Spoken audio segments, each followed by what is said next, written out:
Jail నుంచి విడుదల అయ్యి బయటకు వెళ్తున్న హీరో రాఘవని చూపిస్తూ మూవీ స్టార్ట్ అవుతుంది.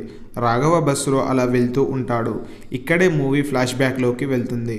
అయితే రాఘవ తండ్రి పేరు జానయ్య. ఇతను సినిమా థియేటర్లో పనిచేస్తూ ఉంటాడు. రాఘవ తల్లి రాఘవ చిన్నగా ఉన్నప్పుడే క్యాన్సర్ వ్యాధితో చనిపోతుంది.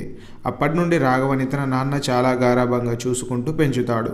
రాఘవకి ఓ ఫ్రెండ్ కూడా ఉంటాడు. అతని పేరే కిట్టు. ఇద్దరు కలిసి తిరుగుతూ ఉంటారు. అయితే రాఘవ డిగ్రీ పూర్తి చేసి పై చదువుల కోసం వేరే ప్లేస్కి వెళ్ళాలని అనుకుంటాడు. ఆ తర్వాత సీన్లో హీరోయిన్ శశిని చూస్తాం. శశి తన అమ్మమ్మ దగ్గర ఉంటూ పెరుగుతుంది.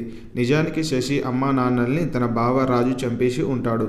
అలాగే శశికి ఇష్టం లేకపోయినా తననే పెళ్లి చేసుకోవాలని చెప్పి భయపెట్టేవాడు. అలా శశి తన బావని ఏం చేయలేక తనను ఎదిరించలేక ఇంట్లోనే ఉంటూ ఉంటుంది. మరోవైపు రాఘవ శశిని చూసిన మొదటి చూపులోనే తనతో ప్రేమలో పడిపోతాడు. తన వెంటే తిరుగుతూ ఉంటాడు. ఒకసారి రాఘవ తన ఫ్రెండ్ కిట్టు ఒక దగ్గర ఉన్నప్పుడు రాజు తను తాగిన కొబ్బరి బొండంను వెనక నుండి రాఘవపై వేసి అలా వెళ్ళిపోతాడు. రాఘవ పిలిచినప్పటికీ వినకుండా వెళ్ళిపోతాడు. రాఘవ శశిని ఫాలో అవుతూ ఉంటాడు. అలా ఒకరోజు సినిమా థియేటర్ దగ్గర శశి సినిమా చూడడం కోసం వస్తుంది. అక్కడికి రాజు కూడా వస్తాడు. రాజును చూసిన రాఘవ తనతో గొడవ పడతాడు. అందరి ముందు తన కాలర్ పట్టుకున్నాడని రాఘవపై కోపంతో ఉంటాడు రాజు. అయితే శశి ఇక్కడే రాఘవతో ప్రేమలో పడుతుంది. ఎందుకంటే శశికి తన బావపై కోపం ఉన్నప్పటికీ తనను ఏం చేయలేనని తెలిసి చాలా రోజులుగా బాధతోనూ భయంతోనూ ఉంటుంది. కానీ రాఘవ తన బావను కొట్టేసరికి తను హ్యాపీ అవుతుంది. ఆ తర్వాత నుండి శశి కూడా రాఘవకి దగ్గరవుతుంది. తన ప్రేమను ఒప్పుకుంటుంది. ఇద్దరు క్లోజ్ అవుతారు. ఇదంతా తెలుసుకున్న రాజు రాఘవని కొట్టాలని వెళ్తాడు. కానీ రాఘవ తన కాలని విరిచేస్తాడు. రాజు రాఘవపై కోపంతో ఉంటాడు. ఇంకొకటి చేతిలో దెబ్బలు తిన్నాడని తను ఉంచుకున్న అమ్మాయి కూడా తన దగ్గరికి రాదు. రాజు ఎలాగైనా రాఘవని చంపేయాలని ప్లాన్ చేస్తూ ఉంటాడు. ఒకరోజు రాఘవ వేరే ప్లేస్కి వెళ్ళి బస్సులో తిరిగి ఇంటికి వస్తూ ఉంటాడు. అప్పుడే రాజు పంపిన రౌడీలు బస్సును ఆపి రాఘవతో ఫైట్ చేస్తారు. రాఘవని కత్తితో పొడి చేస్తారు. విషయం శశికి తెలుస్తుంది. చాలా బాధపడుతుంది. హాస్పిటల్లో ఉన్న కొడుకుని చూసి రాఘవ నాన్న అలాగే కిట్టు ఇద్దరు వెళ్ళి చూస్తారు.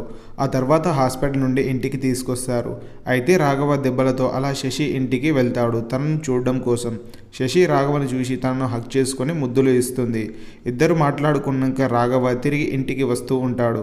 అప్పుడే కిట్టు నువ్వు ఇంట్లో లేకపోయేసరికి ఇక్కడికే వచ్చి ఉంటావని నేను మావయ్య నీ కోసం వచ్చామని, కానీ ఇప్పుడు మావయ్య కనిపించడం లేదని చెప్తాడు. అక్కడే రోడ్డుపై ఎవరో రాఘవ నాన్నని కొట్టిపడేస్తారు. రాఘవ చూసి వెళ్తాడు. అప్పుడే ఎస్ఐ కూడా వస్తాడు. నిజానికి రాజుని రాఘవపై ఉన్న కోపంతో ఎస్ఐకి డబ్బులు ఇచ్చి రాఘవని తన తండ్రిని కొట్టిస్తాడు. అప్పుడే రాజు పడి ఉన్న రాఘవ తండ్రి పీక కోసి తన ముందే చంపేస్తాడు. అక్కడికి వచ్చిన కిట్టుని కూడా ఎస్ఐ గన్తో కాల్చి చంపేస్తాడు. నిజానికి ఎస్ఐ ఇదంతా ఒక అమ్మాయి ప్రేమని తన తండ్రి ఒప్పుకోలేనందున కన్న తండ్రిని అలాగే అడ్డొచ్చిన ఫ్రెండ్ని కూడా రాఘవ చంపాడని నమ్మించి రాఘవని జైలుకు పంపిస్తాడు. నెక్స్ట్ సీన్లో బస్ ఆగుతుంది. స్టోరీ ప్రస్తుతానికి వస్తుంది. రాఘవ ఊర్లోకి వెళ్ళి కిట్టు నాన్న దగ్గరికి వెళ్తాడు. నేను తనను చంపలేదనే నిజాన్ని చెప్తాడు. ఆ తర్వాత పోలీస్ స్టేషన్కి ఎస్ఐ కోసం వెళ్తాడు. ఎస్ఐని బాగా కొడతాడు. తనను చంపేయాలని చూస్తాడు. కానీ అప్పుడే ఫైల్లో శశిపై ఎఫ్ఐఆర్ ఫైల్ అయి తను జైలుకు వెళ్ళినట్టు తెలుస్తుంది. అయితే రాఘవ తండ్రిని చంపాక రాజు డైరెక్ట్గా శశి దగ్గరికి వస్తాడు. తనను బలవంతంగా అనుభవించాలని చూస్తాడు. అడ్డొచ్చిన శశి అమ్మమ్మని కూడా చంపేస్తాడు. అప్పుడే శశి కోపంలో పక్కనే ఉన్న విగ్రహంతో రాజును పొడిచి చంపేస్తుంది. తను జైలుకు వెళ్తుంది. ఇదంతా తెలుసుకున్న రాఘవ శశి కోసం జైలుకు వెళ్తాడు.